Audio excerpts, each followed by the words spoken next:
नमस्कार दोस्तों, आज हम आपको बताएंगे गया में पितरों की मुक्ति भूमि क्यों कहा गया है और यहाँ पिंडदान करने से पितरों को मोक्ष कैसे प्राप्त होता है। तो आइए जानते हैं। गया बिहार राज्य में स्थित एक प्राचीन और पवित्र नगर है। यह स्थान न सिर्फ ऐतिहासिक है बल्कि धार्मिक दृष्टि से भी अत्यंत महत्वपूर्ण है। हिंदू धर्म में जब भी पितृपक्ष आता है तो लाखों लोग यहाँ पहुँचते हैं और अपने पितरों का पिंडदान करते हैं। मान्यता है कि गया में श्राद्ध करने से पितरों की आत्मा को शांति मिलती है और मोक्ष प्राप्त करते हैं। पुराणों में एक कथा आती है। बहुत समय पहले गयासुर नाम का एक दैत्य था। वह इतना पुण्यात्मा था और तपस्वी था कि देवता भी उससे प्रभावित थे। देवताओं ने भगवान विष्णु से प्रार्थना की कि गयासुर को मुक्ति दी जाए। तब भगवान विष्णु ने गयासुर को वरदान दिया, तेरे शरीर पर जो भी मनुष्य अपने पितरों का पिंडदान करेगा उसके पितर तृप्त होंगे और उन्हें मोक्ष मिलेगा। इसी कारण यही भूमि गया कहलाई और तब से इसे पितृमोक्ष स्थली माना गया। गया में एक प्रसिद्ध मंदिर है, विष्णुपाद मंदिर। यहाँ एक पत्थर पर भगवान विष्णु के चरण चिन्ह अंकित हैं। मान्यता है कि विष्णु जी ने यहीं गयासुर को दबाया था और यहीं से पिंडदान करने पर पितरों की आत्मा सीधे विष्णु लोक जाती है। शास्त्र में एक प्रमाण मिला है।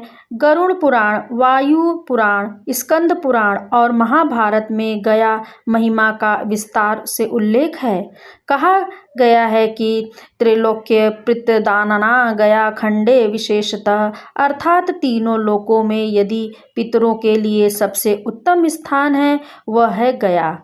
भगवान श्री राम ने भी अपने पितरों का पिंडदान गया में ही किया था। महाभारत में उल्लेख मिलता है कि भीष्म पितामह और युधिष्ठिर ने भी यहाँ श्राद्ध कर्म किए थे। गया की भूमि को विशेष माना जाता है क्योंकि यहाँ पृथ्वी, आकाश और पाताल का अद्भुत संगम है। यहाँ की मिट्टी और जल में ऐसी दिव्य ऊर्जा है जो पितरों तक सीधे पहुँचती है। कहा जाता है कि यहाँ पिंडदान करने से पितरों को अनेक जन्मों के बंधन से मुक्ति मिलती है और मोक्ष की ओर अग्रसर होते हैं। गया में पिंडदान करने की परंपरा पीढ़ियों से चली आ रही है।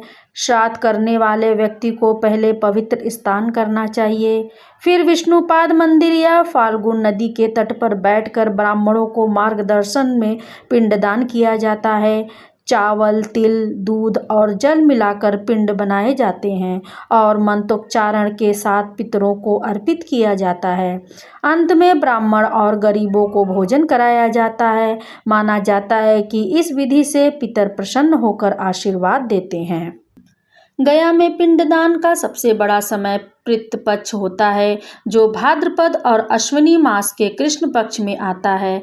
इस समय लाखों लोग यहाँ पहुँचते हैं और अपने पितरों को श्राद्ध करते हैं। कहा जाता है कि इस समय पितर पृथ्वी पर आते हैं और अपने वंशजों को से तर्पण की अपेक्षा रखते हैं। दोस्तों, आपने देखा कि गया में मोक्ष स्थली क्यों कहा जाता है।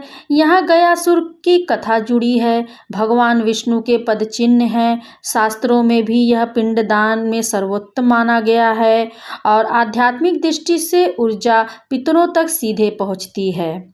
तो दोस्तों, आपने देखा कि गया की मोक्ष स्थली क्यों कहा जाता है।